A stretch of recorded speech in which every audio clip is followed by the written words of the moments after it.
Good morning दोस्तों, स्वागत है आपका अपना चैनल देवभूमि जीके क्लासेज में।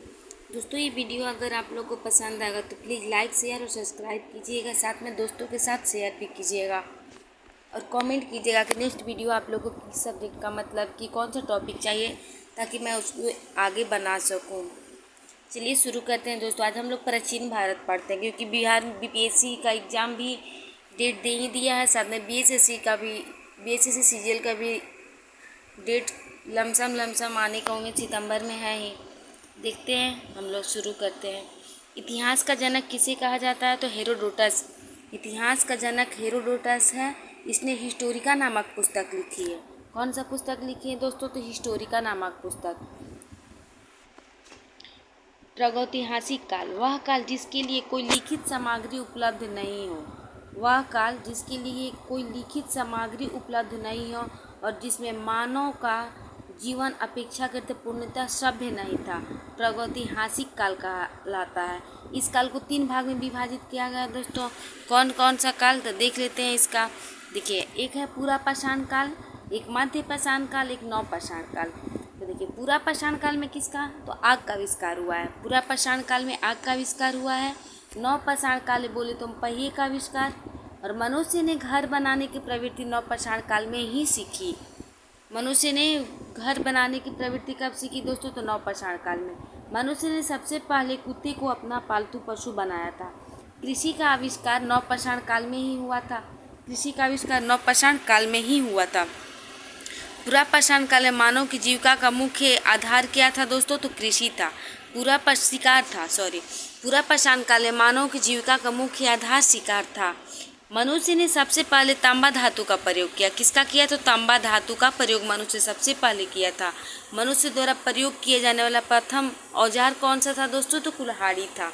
मनुष्य द्वारा प्रथम प्रयोग किए जाने वाला प्रथम औजार कौन सा था? तो कुल्हाड़ी था।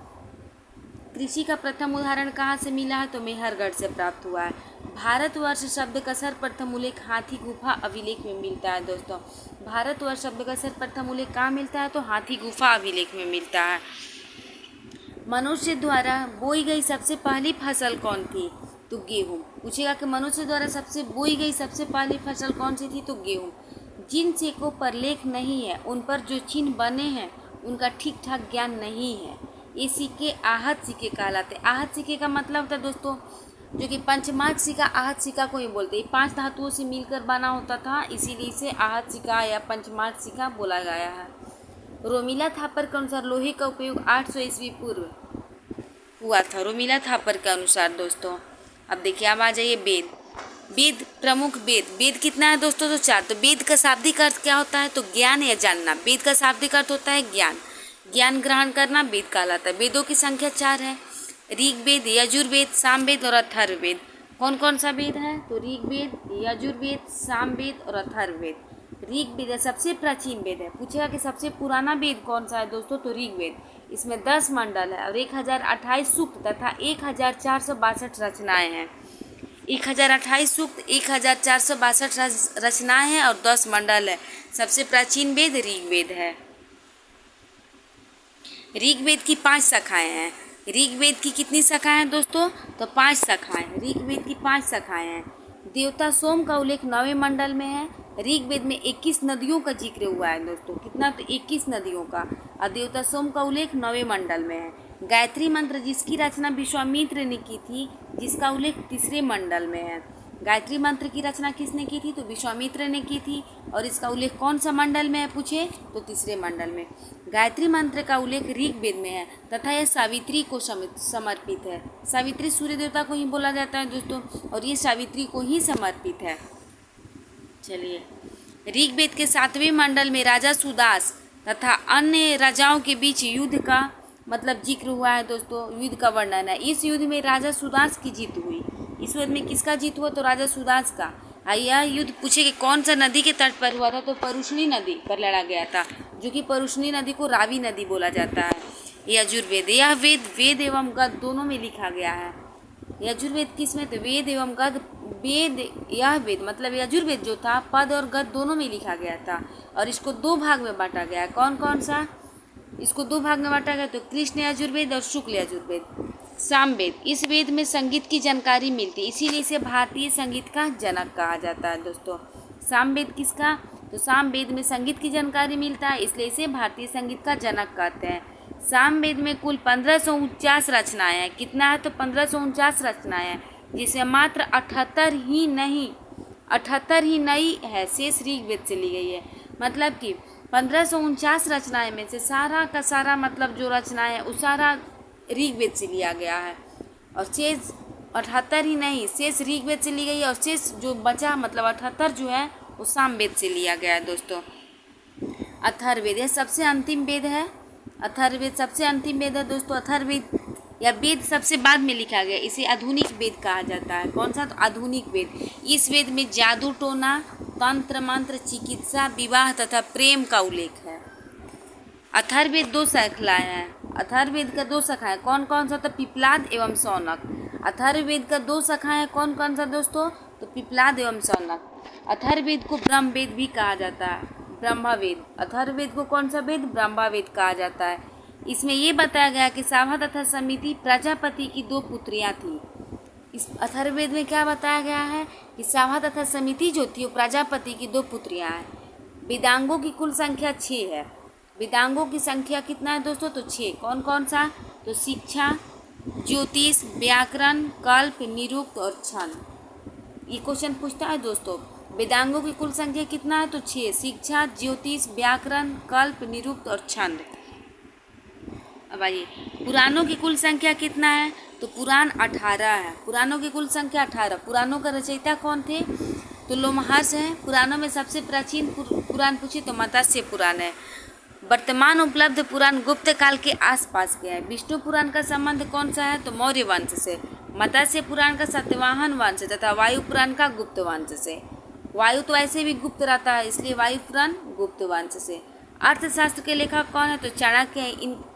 इसके 2 अन्य नाम है। चाणक्य के 2 अन्य नाम है दोस्तों, विष्णुगुप्त और कौटिल्य। अर्थशास्त्र एक राजनीति शास्त्र है। इसमें मौर्यकालीन इस मतलब अर्थशास्त्र जो पुस्तक था जिसका कौटिल्य ने वर्णन किया है दोस्तों, लिखा है, उसमें राजनीति का ही सिर्फ वर्णन मिलता है। इसकी जानकारी राजनीति से मिलती है। राजतरंगिणी पुस्तक के लेखक कौन थे? तो कल्हण थे। इस पुस्तक में कश्मीर के राजाओं का इतिहास है। राजतरंगिणी पुस्तक का लेखक कल्हण है और इस पुस्तक का कश्मीर के राजाओं का इतिहास है। अष्टाध्यायी पुस्तक के लेखक कौन है? तो पढ़नी, और यह संस्कृत व्याकरण की पुस्तक है। सबसे प्राचीन स्मृति कौन सी है? तो मनुस्मृति है, जो कि शुंग काल में लिखा गया था दोस्तों। याद रखिएगा, शुंग काल के समय मनुस्मृति आया था। जैन साहित्य को क्या बोला जाता है? आगम। जैन साहित्य को आगम कहा जाता है। जैन धर्म का प्रारंभिक इतिहास कल्पसूत्र नामक पुस्तक में है। यह भद्रबाहु ने लिखी है। मतलब कि पूछे कि जैन धर्म का पुस्तक जो है कल्पसूत्र, इसका मतलब कौन लिखे थे इसको? तो भद्रबाहु लिखे थे। जातक कथाएं बौद्ध धर्म से संबंधित। इसमें महात्मा बुद्ध के पुनर्जन्म की कहानियां हैं। जातक कथाएं किससे संबंधित है? तो बौद्ध धर्म से। और इसमें किसका वर्णन है? तो बुद्ध के पुनर्जन्म की कहानी का। भारत का सबसे प्राचीन नगर मोहनजोदड़ो था, जिसे मृतकों का टीला कहा जाता है। भारत का सबसे प्राचीन नगर पूछे तो मोहनजोदड़ो था, जिसे मृतकों का टीला कहा जाता है। असम में पाए जाने वाला गिबन भारत का एकमात्र कॉपी है। असम में पाए जाने वाला गिबन क्या है दोस्तों? तो भारत में पाए जाने वाला एक कॉपी है। अब आइए, अब हम लोग सिंधु घाटी या हड़प्पा सभ्यता पढ़ते हैं दोस्तों। चलिए, सिंधु घाटी या हड़प्पा सभ्यता। देखिए, सिंधु घाटी सभ्यता का काल 2500 ईसा पूर्व से 1750 ईसा पूर्व था। हड़प्पा टीले का सर्वप्रथम उल्लेख 1826 ईस्वी में चार्ल्स मैसन द्वारा किया गया था। किसके द्वारा दोस्तों? चार्ल्स मैसन के द्वारा। हड़प्पा संस्कृति को कांस्य युगीन सभ्यता भी कहते हैं। इन लोगों को तांबे में टीन मिलाकर कांसा बनाने की विधि आती थी, इसीलिए इसे तांबा और टीन मिलकर कांसा बनता है, इसलिए इसे कांस्य युगीन सभ्यता भी कहा गया। सिंधु सभ्यता की खोज राय बहादुर दयाराम साहनी ने की थी 1921 में। सिंधु सभ्यता की खोज किसने? राय बहादुर दयाराम साहनी ने की। इस सभ्यता के मुख्य निवासी द्रविड़ तथा भूमध्य सागरीय थे और यह नगरीय सभ्यता थी। सोचिए सर दोस्तों, उस समय यह नगरीय सभ्यता थी, ग्रामीण नहीं थी।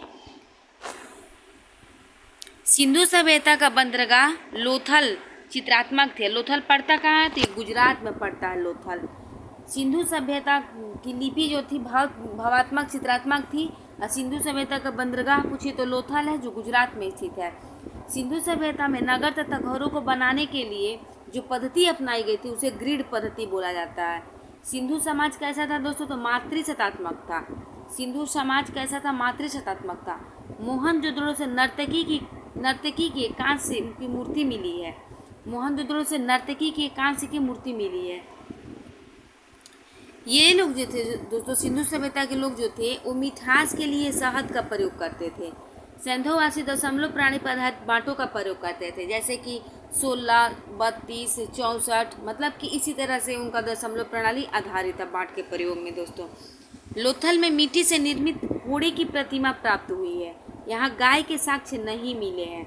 लोथल में मिट्टी से निर्मित घोड़े की प्रतिमा प्राप्त हुई है, परंतु गाय का साक्ष्य नहीं मिला है।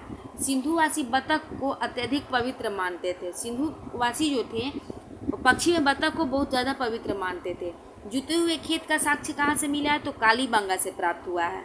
नक्काशीदारी ईंटों का प्रयोग का साक्ष्य भी कालीबंगा से ही मिला है। जुते हुए खेत का साक्ष्य कहाँ से मिला है? कालीबंगा से।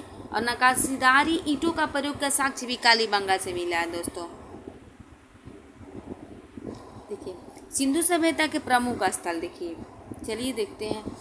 हड़प्पा जो है दोस्तों पाकिस्तान में है और रावी नदी के तट पर बसा है। हड़प्पा कहाँ है? तो पाकिस्तान में, रावी नदी के तट पर। मोहनजोदड़ो भी पाकिस्तान में है और सिंधु नदी के तट पर। चनहुदड़ो पाकिस्तान में है, सिंधु नदी के तट पर। देखिए दोस्तों, थोड़ा सा ट्रिक लगाने वाला है। देखिए, इसमें डो बाद में दोनों में आ रहा है। मोहनजोदड़ो, चनहुदड़ो, ये दोनों पाकिस्तान में और दोनों सिंधु नदी के तट पर है, याद रखिएगा। कालीबंगान राजस्थान में घग्गर नदी के किनारे है। लोथल गुजरात भोगवा नदी पर। रोपड़ पंजाब में जो सतलज नदी पर है। आलमगीरपुर मेरठ में जो हिंडन नदी पर है। रंगपुर गुजरात में है, माधर नदी पर। धौलावीरा भी गुजरात में है। बनमाली हरियाणा में है, रंगोई नदी पर। बनमाली कहाँ है दोस्तों? हरियाणा में, रंगोई नदी पर। सुतकांगे डोर पाकिस्तान में है, दास्क नदी पर। सुतकांगे डोर कहाँ है दोस्तों? पाकिस्तान में, दास्क नदी पर। मोहनजोदड़ो से प्राप्त सबसे बड़ी इमारत अन्नागार है। मोहनजोदड़ो से प्राप्त सबसे बड़ी इमारत अन्नागार है। इनकी मुख्य फसल गेहूं और जौ थी और यह सूती और ऊनी वस्त्रों का प्रयोग करते थे। किसका? तो सूती और ऊनी वस्त्र का। अग्निकुंड लोथल तथा कालीबंगा से प्राप्त हुआ है। कहाँ से प्राप्त हुआ है दोस्तों? अग्निकुंड लोथल तथा कालीबंगा से प्राप्त हुआ है। कालीबंगा का अर्थ होता है काली चूड़ियाँ। कालीबंगा का अर्थ काली चूड़ियाँ। मनके बनाने का कारखाना लोथल तथा चनहुदड़ो से प्राप्त हुए हैं। चावल के साक्ष्य लोथल से प्राप्त हुआ है। हड़प्पा की मोहरे पर एक सींग वाले पशु का चित्र मिलता है और ये मोहरे स्टेलाइट धातु की बनी होती है, जिसे सेल खड़ी भी कह सकते हैं, मतलब कि स्टेलाइट धातु की बनी होती है। सिंधु सभ्यता के लोग मातृ देवी की पूजा करते थे और पशुओं के कुबड़ वाले सांड की पूजा करते थे। ये लोग सूती तथा ऊनी वस्त्रों का प्रयोग करते तथा मनोरंजन के लिए लोग मछली पकड़ना, शिकार करना, पशु पक्षी को आपस में लड़ाना तथा पासा खेलना प्रयोग करते थे। इनको तलवार का ज्ञान नहीं था और आग में पकी हुई मिट्टी को टेरिकोटा कहा जाता था। आग में जो पकाया जाता है जो मिट्टी को, जिसका अभी भी हम लोग करते हैं, जो ईंट को पकाते हैं चिमनी उमनी पर, तो उसको बोला जाता है ना, तो उसको टेरिकोटा बोला जाता था। सिंधु समाज में पर्दा प्रथा तथा वेश्यावृत्ति की प्रचलित थी। सिंधु समाज में पर्दा प्रथा तथा वेश्यावृत्ति भी प्रचलित थी। सिंधु सभ्यता के लोग लाल मिट्टी के बर्तन बनाते थे तथा उस पर काले रंग के डिजाइन बनाते थे। सिंधु सभ्यता के लोग जो थे लाल मिट्टी के बर्तन बनाते थे, उस पर काले रंग का डिजाइन करते थे।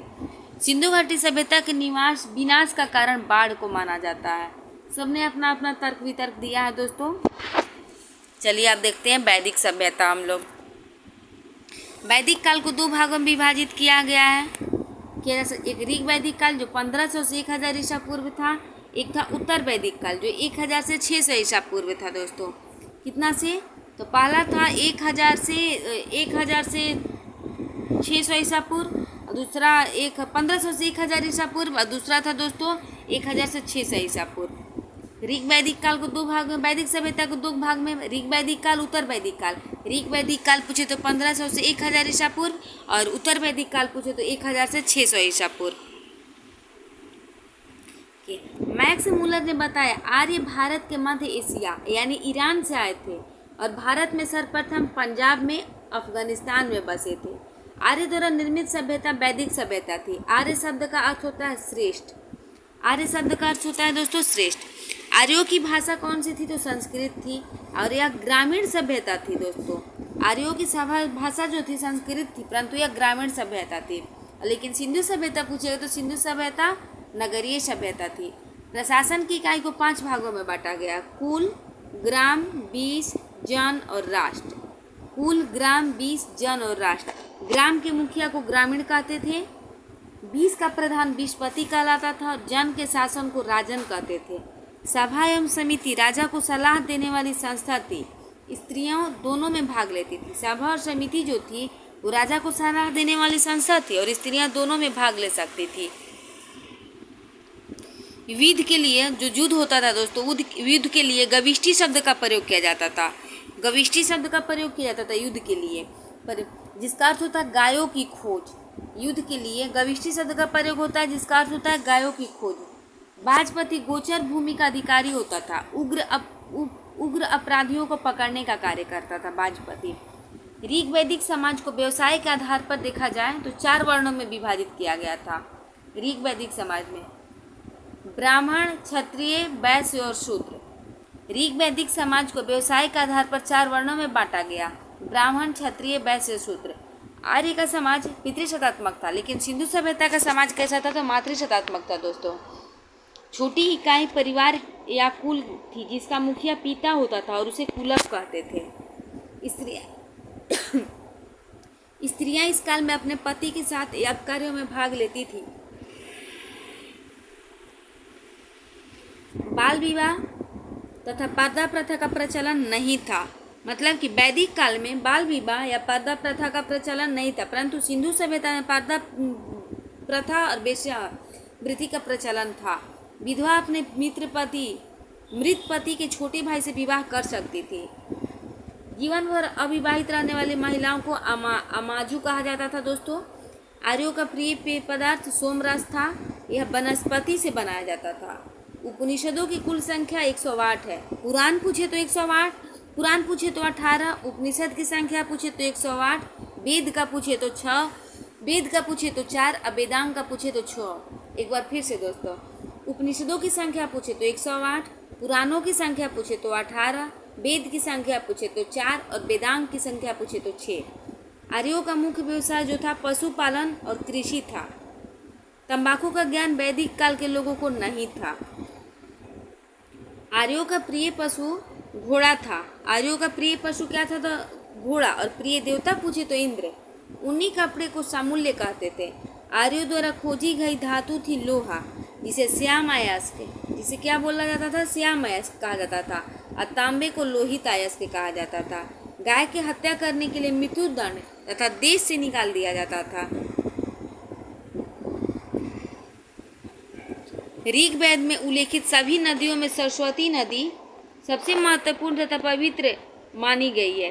ऋग्वेद में गंगा नदी का उल्लेख 1 बार, ऋग्वेद में पूछे तो गंगा नदी का उल्लेख 1 बार तथा यमुना नदी का उल्लेख 3 बार हुआ है। इसमें सिंधु नदी का उल्लेख सबसे अधिक बार हुआ है दोस्तों। पूछे कि ऋग्वेद में सबसे पवित्र नदी कौन सी? तो सरस्वती नदी। ऋग्वेद में गंगा का उल्लेख कितना बार किया गया? तो 1 बार, यमुना का 3 बार, लेकिन सिंधु नदी का उल्लेख सबसे अधिक बार किया गया है। अब हम लोग उत्तर वैदिक काल देख लेते हैं, जो कि 1000 से 600 ईसा पूर्व तक था।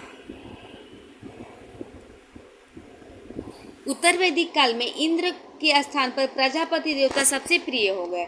उत्तर वैदिक काल में वर्ण व्यवस्था जन्म के आधार पर तय होने लगी। उत्तर वैदिक काल में वर्ण व्यवस्था किस पर? तो जन्म के आधार पर।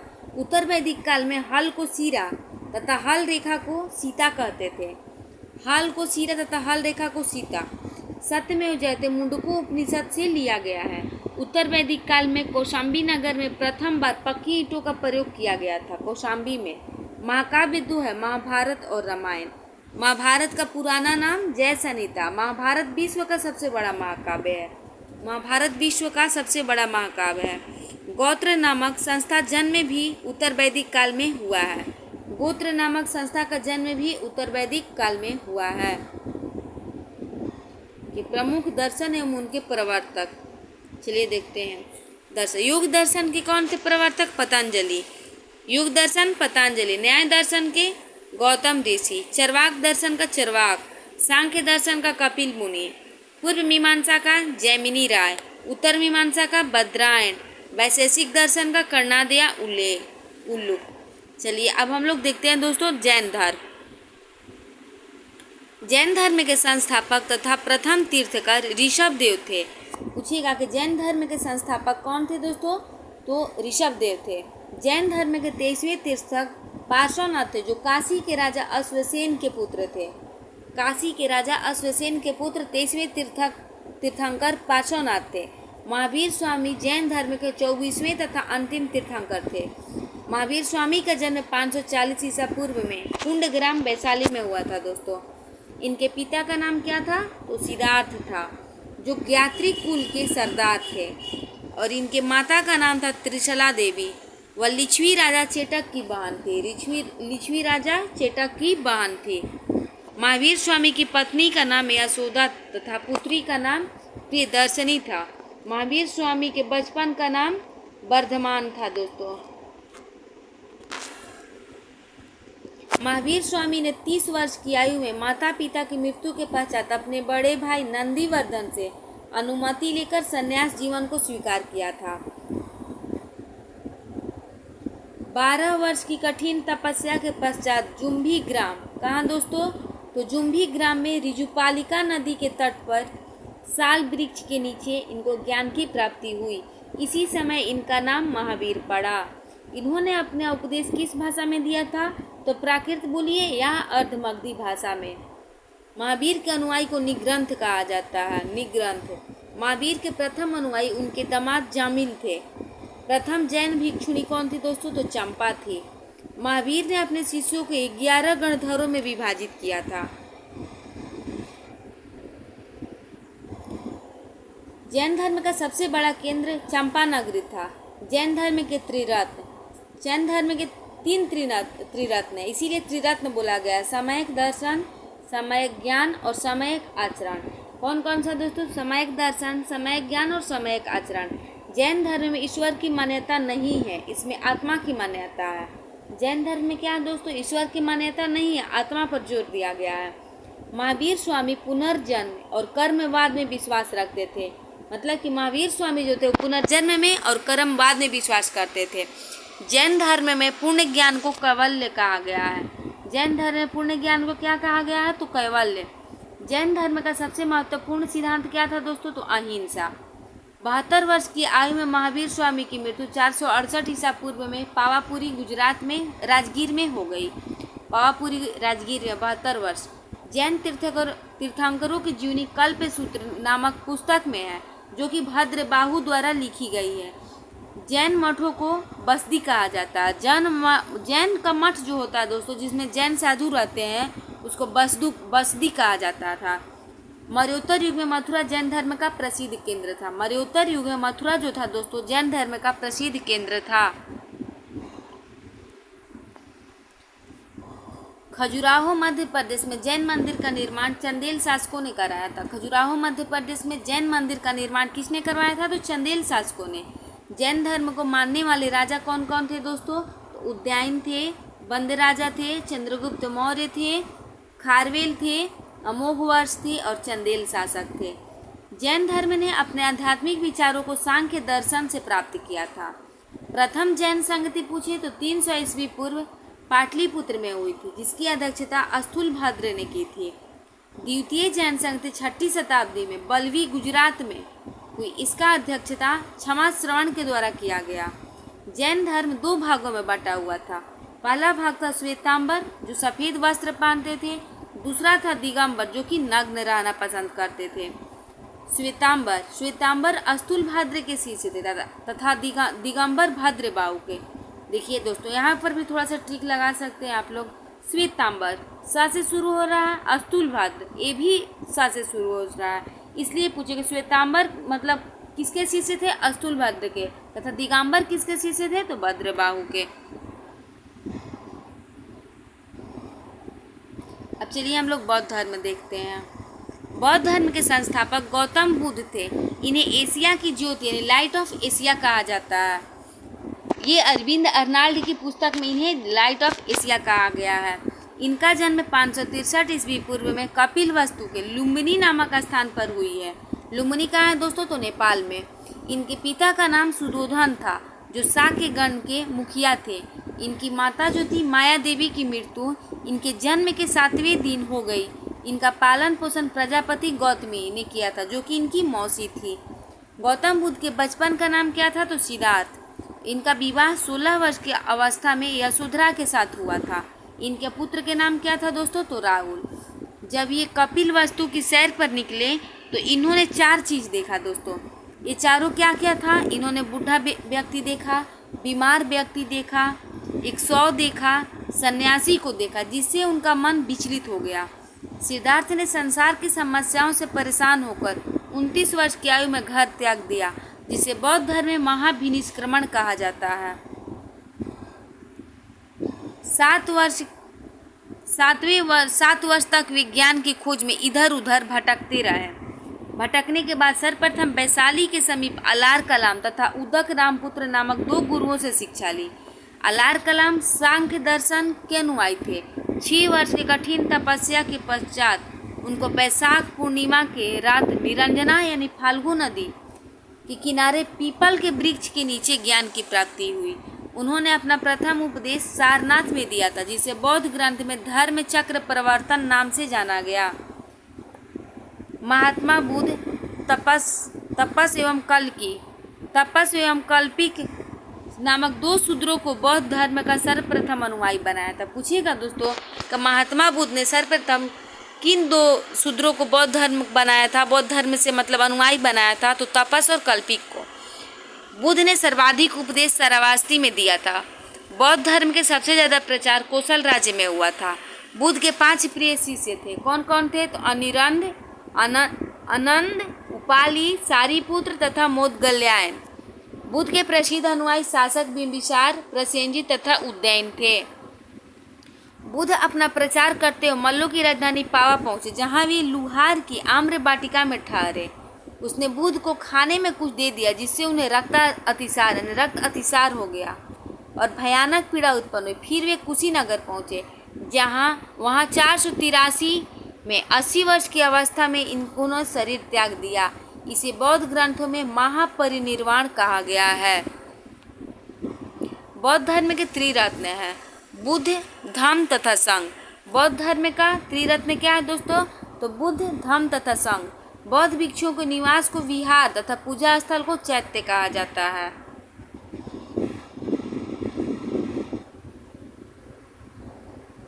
चतुर्थ बौद्ध संगति के बाद बौद्ध धर्म 2 भागों में हीनयान तथा महायान में विभाजित हो गया।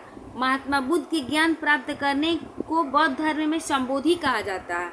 मतलब कि महात्मा बुद्ध को जो ज्ञान की प्राप्ति होता है, इसलिए उसको संबोधि कहा गया। बौद्ध साहित्य के 3 पिटक है, सुत्त पिटक, विनय पिटक तथा अभिधम्म पिटक। अपने प्रिय शिष्य आनंद के आग्रह पर बुद्ध ने वैशाली संघ में स्त्रियों को प्रवेश की अनुमति दी।